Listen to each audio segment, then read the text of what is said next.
Welcome back to the channel. Today we're going to be looking at a brand box.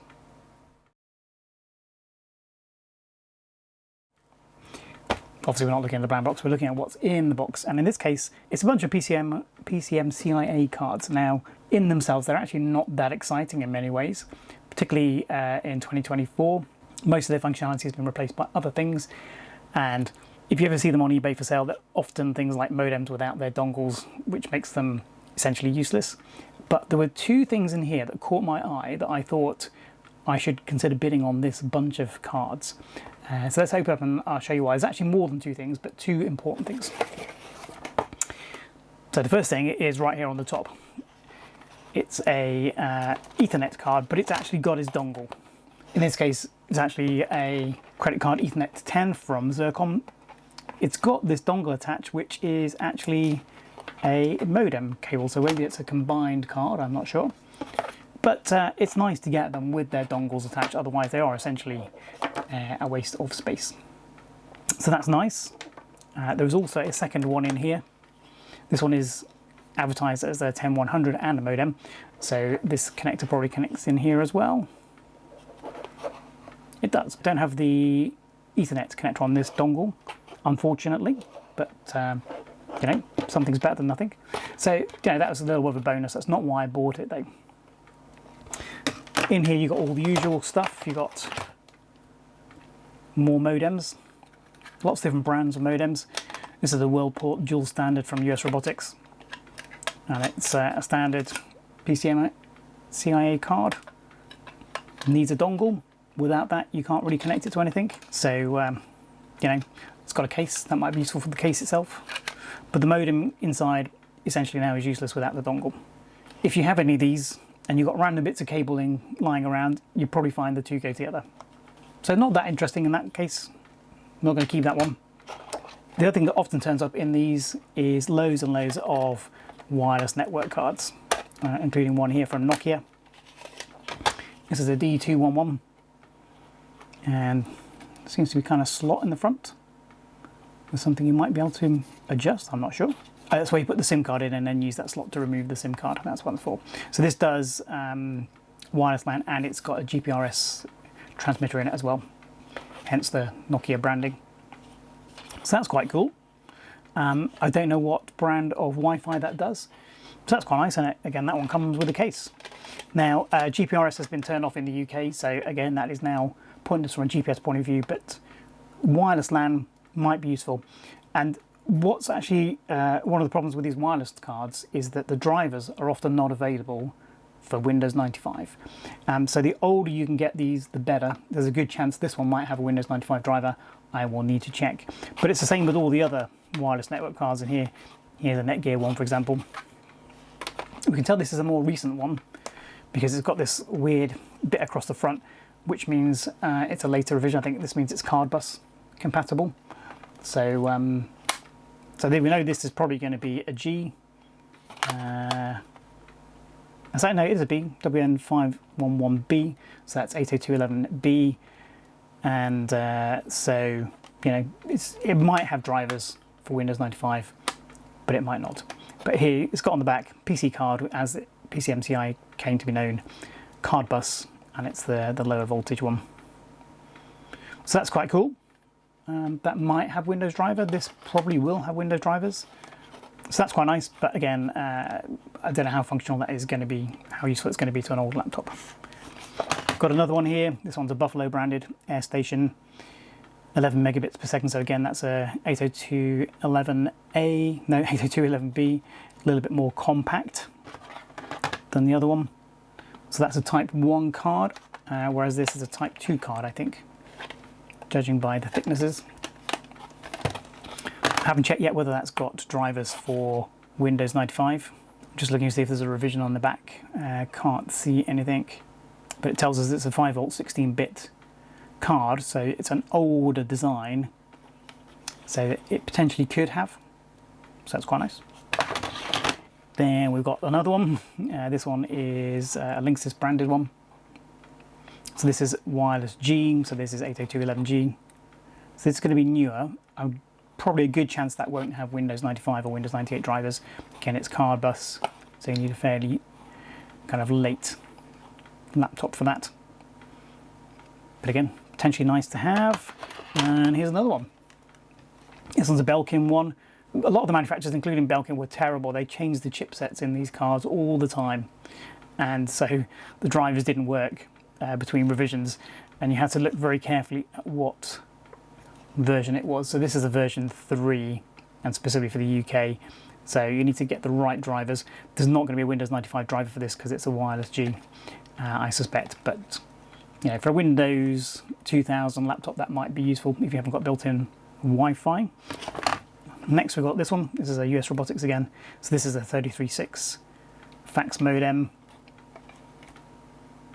No dongle for this one, so not much use without that. It's got a cellular logo on it, so maybe does this have room for a SIM card as well? Not obviously. It's got PC card branding, so it's a later revision of PCMCIA. Now we get into the interesting stuff. So this is only a 28 modem, but the great thing about the US Robotics X-Jack range was that you didn't need a dongle because the adapter was built in. So basically you just put your normal cable through this vertically, and you never lost your dongle. So they were great, a bit fragile. This one's got a very bent pins.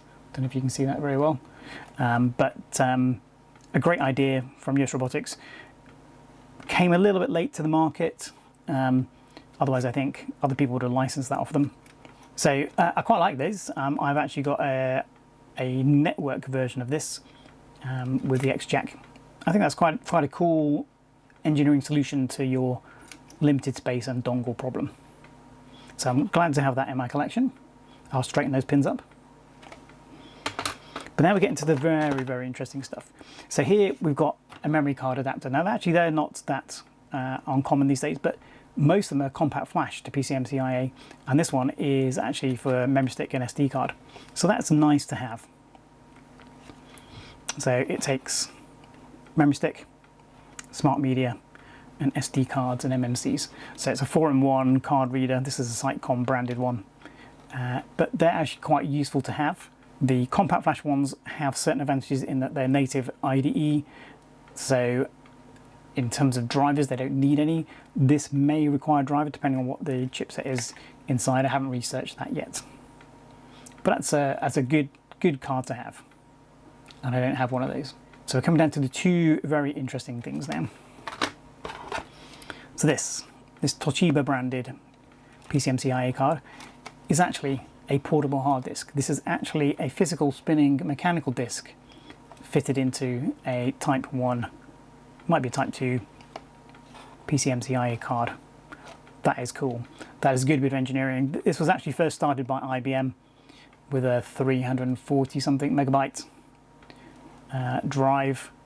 They then came up with a 1 gigabyte drive, sold the business to Toshiba, and they carried on for a bit longer. And this is a 5 gigabyte version.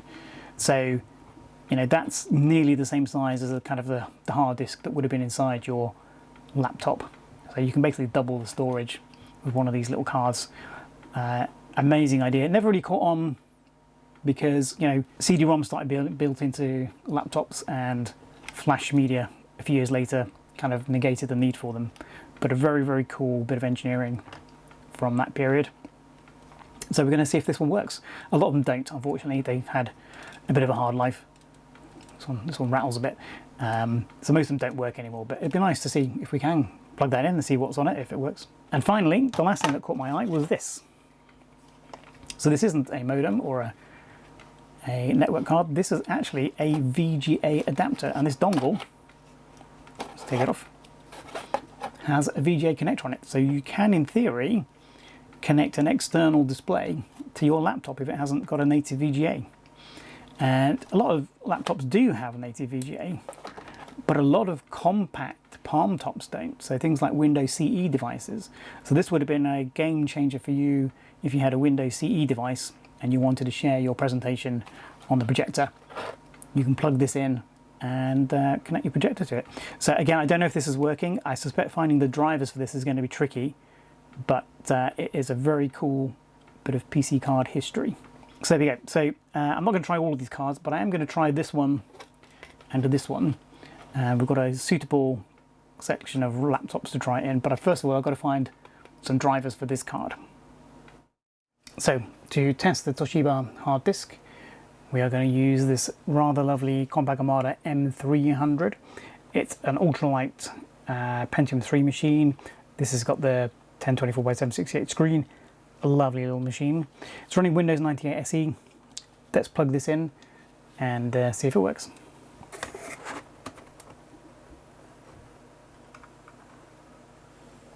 Okay. Well, it's certainly detected it, so that's a good start. So it's searching for a driver, but it's just detected it as a standard hard drive, so that's exactly what we want. It's taking quite a long time. I'm not sure why that is. I've got non-system works installed on this computer. I do wonder whether sometimes that interferes with things like this. I did hear it spin up. I thought I heard the Toshiba drive spin up. Something's happening. We've got this imaging C part of Norton Image, that's why. So yeah, perhaps we shouldn't have Norton System Works running in the background, but at least it's detected it. It's detected it as a 5 GB hard drive. Let's get rid of him. Okay, so there was no particular drama there, nothing popped up on the screen. It's given it the title 5 GB, except it probably hasn't given it that. It's probably come straight from the card itself, and there we have the contents of the 5 GB drive. It is definitely working. That is rather cool. So I'm not sure what's on any of these folders, except perhaps this one. That's obviously drivers or software of some kind. HPC movies, so these are going to be small resolution files for playing on a handheld device. Somebody a big Star Trek fan, so that's cool. They've got some music on here. Are you feeling any of this music?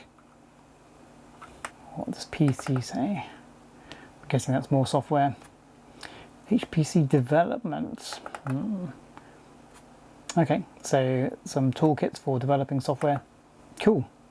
Okay, well, it looks like we have a working drive. Not only do we have a working drive, it actually has something on it that may be of interest to us. Let's just go back to the computer for a moment and look at the properties.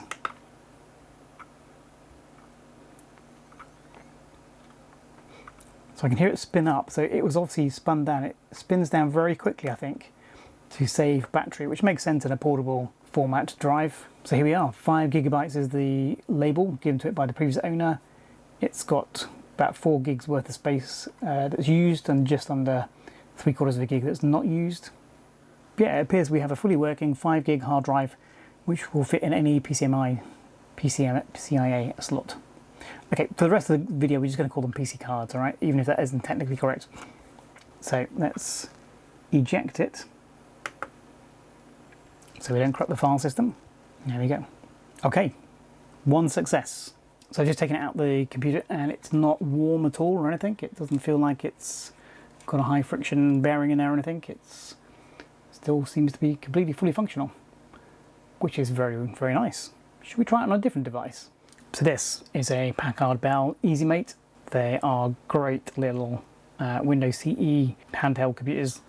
It's kind of like if you imagine a HP Jornada on steroids. It's basically that kind of thing. It's got an 800 by 600 resolution screen. It's like a little proper mini laptop, but runs Windows CE. But they do have PC card slots, so we're gonna try this in here. This particular one is actually made by NEC, and it's got a really nice build quality to it.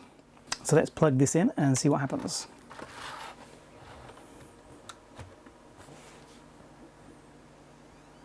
I can hear it spin up.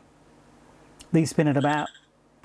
Storage card warning. Would you like the system to format the storage card so that the system can use it? Okay, so it's recognized it physically, but it's not very happy with it in terms of the file system or the partition that's on there. It may be that it's slightly too big for this particular generation of Windows CE, which is Windows CE 2.11, I think. But yes, so it's recognized it. It's just the operating system just can't cope with that. I'm not going to format it because that would wipe all that potentially interesting data that's on there. So we can say no to that. But it does show that it works in Windows CE as well. It's a bit fiddly to eject. It's not got anything you can grab hold onto very easily. So this is the end that comes out when you eject it. It's very smooth. There's no sort of handle or little dongle gadget you can use to catch hold of it, unfortunately. So it's a little bit hard to eject from the PC card slot, but you're probably going to have it in there kind of semi-permanently, aren't you? This is really to add extra storage to your existing device rather than move things between devices. So the other card is the VGA card. Now I'm not going to use that on this card because this device actually has VGA out already built in. So we're going to find another Windows device to use. Okay, next up we're going to try both of these cards in this Jornada 720. We have a slight problem which I'll explain in just a moment, but let's give it a try. First of all, I'm going to try the Toshiba hard disk, see if that's recognised. It may be too large for this file system too. Again, I can hear it speed up. It's getting power. Nothing's actually happened in the operating system though. The viewing angles on this screen are poor. So, excuse me if I hit the wrong buttons.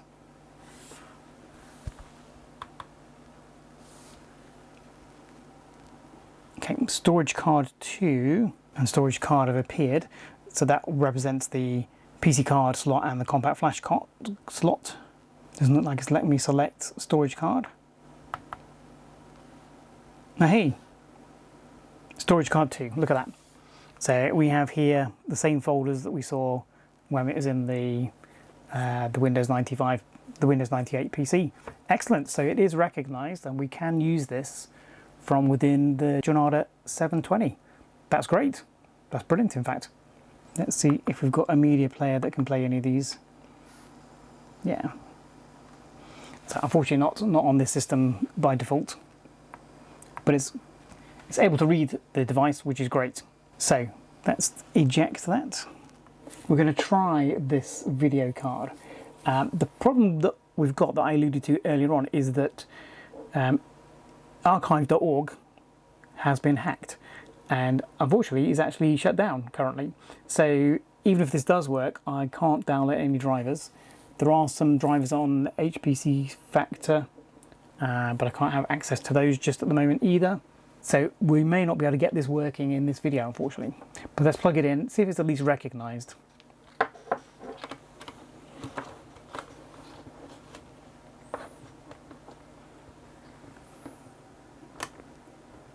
Okay, it's definitely gone in. It's definitely been recognised. Let's call it, well, let's just leave it at the default. So I'm not sure exactly what it would show as. Whether there would be anything different. So there's a new icon in control panel. Let's go into system.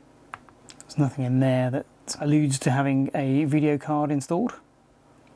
I doubt the drivers are installed by default in the operating system, although that is a possibility. So let's at least just plug it into a display and see what happens.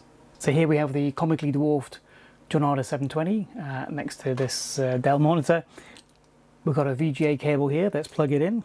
Let's turn the Jornada back on. So, as I said, there's nothing in the control panel that helps us turn on this card. I suspect we do need a specific driver for this. And yeah, there's nothing new on the desktop that I can see that would help us generate a signal.